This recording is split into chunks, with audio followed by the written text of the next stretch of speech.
क्या क्या ऐसा हो सकता है कि कोई बाजार में मान लीजिए 10 में से 9 बार गलत हो और फिर भी साल के आखिर में करोड़ों कमाए? ये सुनने में बिल्कुल उल्टा लगता है ना, लेकिन आज हम जिस सोर्स की गहराई से पड़ताल करने वाले हैं वो इसी पहेली को सुलझाता है। हमारे पास जैक डी श्वागर की एक किताब का सार है जिसे कई लोग वॉल स्ट्रीट की ट्रेडिंग बाइबल तक मानते हैं। और ये सवाल ही अपने आप में कमाल का है, क्योंकि हम तो बचपन से यही सीखते हैं कि भाई सफल होना है तो सही होना पड़ेगा, ज्यादा से ज्यादा सवालों के सही जवाब दो। लेकिन ये सोर्स हमें एक ऐसी दुनिया में ले जाता है जहां कितनी बार सही हो ये जरूरी ही नहीं है, बल्कि कुछ और ही मायने रखता है। बिल्कुल। और एक बात साफ कर दें कि इस चर्चा का मिशन किसी को कोई स्टॉक खरीदने या बेचने की सलाह देना नहीं है। मकसद सिर्फ दुनिया के कुछ सबसे कामयाब ट्रेडर्स के सोचने का जो तरीका है उसे समझना है।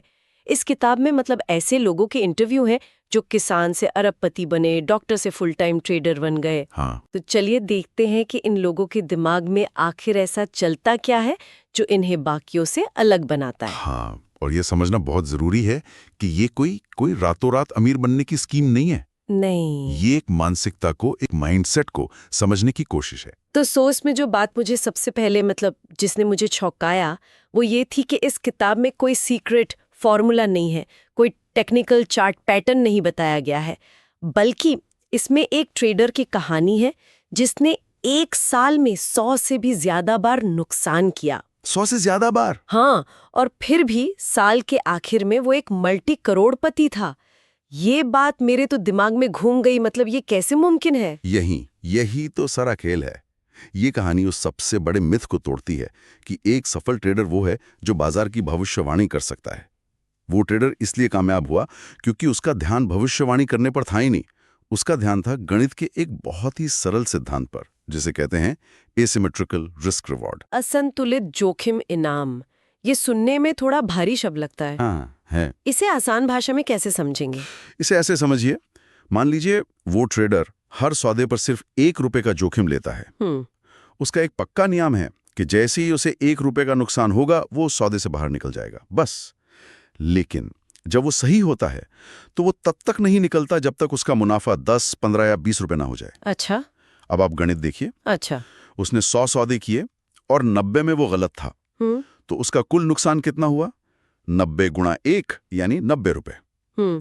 लेकिन जो 10 सौदे उसने जीते उनमें मान लीजिए औसतन 15 रुपए कमाए, तो कुल मुनाफा हुआ 10 गुणा 15, 150 रुपए। तो आखिर में 150 का मुनाफा और 90 का नुकसान, मतलब 60 रुपए का नेट प्रॉफिट। 90% बार गलत होने के बावजूद। वाह! तो मतलब राज सही होने में है ही नहीं। बिल्कुल। राज इस बात में है कि जब आप गलत हो तो नुकसान छोटा हो और जब सही हो तो मुनाफा बहुत बड़ा हो। ये तो पूरी सोच को ही पलट देता है। ज्यादातर लोग तो यही सोचते हैं कि इस ट्रेड में कितना कमा सकते हैं। बिल्कुल। जबकि ये सफल ट्रेडर्स ठीक उल्टा सोचते हैं। वो सोचते हैं अगर मैं गलत हुआ तो इस ट्रेड में ज्यादा से ज्यादा कितना गवा सकता हूं। सोर्स के मुताबिक किताब ये नहीं सिखाती कि कौन सा स्टॉक खरीदें, बल्कि ये सिखाती है कि मार्केट में जिंदा कैसे रहना है। और जिंदा रहने का पहला नियम है अपने नुकसान को कंट्रोल में रखना। ठीक है, तो ये गणित तो मुझे समझ में आ गया, लेकिन असल दुनिया में इसे लागू कैसे करते हैं? मतलब जब बाजार ऊपर नीचे होता है तो ये कैसे पक्का करें कि नुकसान छोटा ही रहेगा? यहाँ पर वो सिस्टम या रणनीति का क्या मतलब है? बहुत अच्छा सवाल है, क्योंकि सिर्फ सोचना काफी नहीं है ना, उसे करने के लिए एक टूल चाहिए। इसका एक बहुत ही प्रैक्टिकल उदाहरण है स्टॉप लॉस ऑर्डर।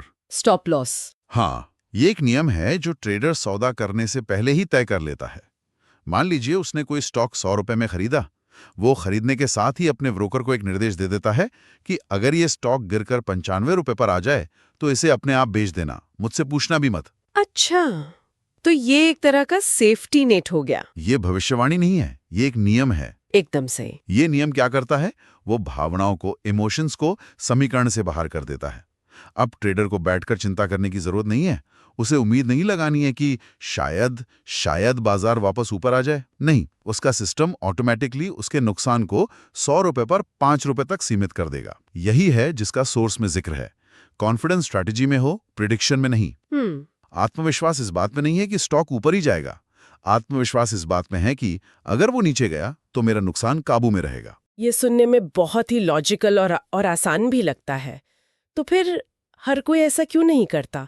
क्यों लोग छोटे नुकसान को एक बड़े घाटे में बदल देते हैं? इसे फॉलो करना इतना मुश्किल क्यों है? क्योंकि यहाँ हम तर्क और गणित की दुनिया से निकलकर इंसानी मनोविज्ञान की दुनिया में आ जाते हैं। हमारे दिमाग की बनावट ही मतलब कुछ ऐसी है। एक मनोवैज्ञानिक सिद्धांत है जिसे कहते हैं लॉस अवर्जन। Loss aversion? हाँ, इसका मतलब है कि 100 रुपए खोने का जो दर्द है वो 100 रुपए कमाने की खुशी से लगभग 2 गुना ज्यादा महसूस होता है। मतलब हम नुकसान से नफरत करते हैं, जीतने की चाहत से भी ज्यादा। हाँ, बिल्कुल। और इसी वजह से जब कोई स्टॉक 100 रुपए से 95 पर आता है तो उस 5 रुपए के नुकसान को हकीकत में बदलना यानी उसे बेच देना बहुत दर्द देता है। हमारा दिमाग हमें कहता है रुको, क्या पता ये वापस 100 पर आ जाए और तुम्हें ये दर्द सहना ही ना पड़े। और इसी शायद के चक्कर में लोग रुके रहते हैं और वो 95 का 90 हो जाता है, 90 का 80 और एक छोटा सा नुकसान एक विनाशकारी घाटे में बदल जाता है। ये बात तो मैं खुद से जोड़ सकती हूँ। मैंने भी कभी कोई छोटा मोटा निवेश किया हो और जब वो नीचे जाता है तो उसे बेचने की हिम्मत ही नहीं होती है। ऐसा लगता है जैसे अपनी गलती मान रहे हो। ये एक ईगो की लड़ाई बन जाती है। आपने बिल्कुल नब्ज पकड़ ली। ये अहंकारी है, ईगो। यहीं पर सोर्स की वो पावर लाइन एकदम फिट बैठती है। मार्केट में लोग पैसा इसलिए नहीं हारते क्योंकि वो गलत होते हैं, बल्कि इसलिए हारते हैं क्योंकि वो ज्यादा देर तक गलत बने रहते हैं। गलत होना तो इस खेल का हिस्सा है, लेकिन उसे स्वीकार ना करना वो आपको खेल से ही बाहर कर देता है। एक अनुशासित ट्रेडर अपनी गलती तुरंत मानकर छोटे नुकसान के साथ बाहर निकल जाता है और एक अनुशासनहीन ट्रेडर उम्मीद और अहंकार के सहारे अपनी बर्बादी देखता रहता है। तो इसका मतलब ये हुआ कि अनुशासन ही असली सुपर पावर है। ज्ञान तो कोई भी हासिल कर सकता है, इंटरनेट पर सब कुछ है, लेकिन उस ज्ञान को लगातार हर दिन बिना भावनाओं में बहे लागू करना, वही असली चुनौती है। बिल्कुल। और ये अनुशासन एक दिन में नहीं आता। इसीलिए सोर्स में आदतों पर, हैबिट्स पर बहुत जोर दिया गया है। किताब कहती है एक ट्रेड तुम्हारी जिंदगी नहीं बदलता, लेकिन रोज की गलत आदत बदल देती है।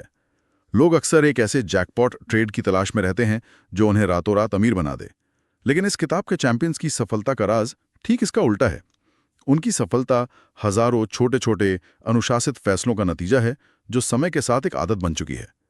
हर ट्रेड से पहले जोखिम तय करना, स्टॉप लॉस लगाना और बिना किसी नाटक के उसे फॉलो करना। तो अगर हम इन सब बातों को एक साथ जोड़कर देखें तो सफर कुछ ऐसा है। पहले आप ये समझते हैं कि आपको कोई भविष्यवक्ता नहीं बनना है। फिर आप सीखते हैं कि नुकसान को कैसे काबू में रखना है। फिर आप एक सिस्टम बनाते हैं जो ये काम आपके लिए करे। और आखिर में जो सबसे मुश्किल कदम है, आप अपनी भावनाओं पर, डर, लालच और अहंकार, इन पर काबू पाते हैं ताकि आप अपने ही बनाए सिस्टम को फॉलो कर सकें। सोर्स का आखिरी सबक शायद यही है, इमोशन पर control is equal to profit का शॉर्टकट। आपने इसे बहुत अच्छे से समेटा है।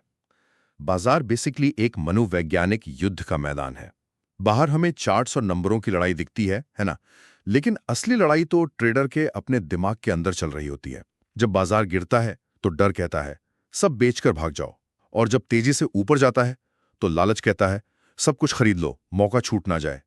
एक सफल ट्रेडर का सिस्टम इन दोनों भावनाओं को नजरअंदाज करने में उसकी मदद करता है। इसीलिए ये किताब मंजिल का कोई नक्शा नहीं देती है, बल्कि ये मन के लिए एक कंपास देती है जो आपको भावनाओं के तूफान में सही दिशा दिखाता रहे।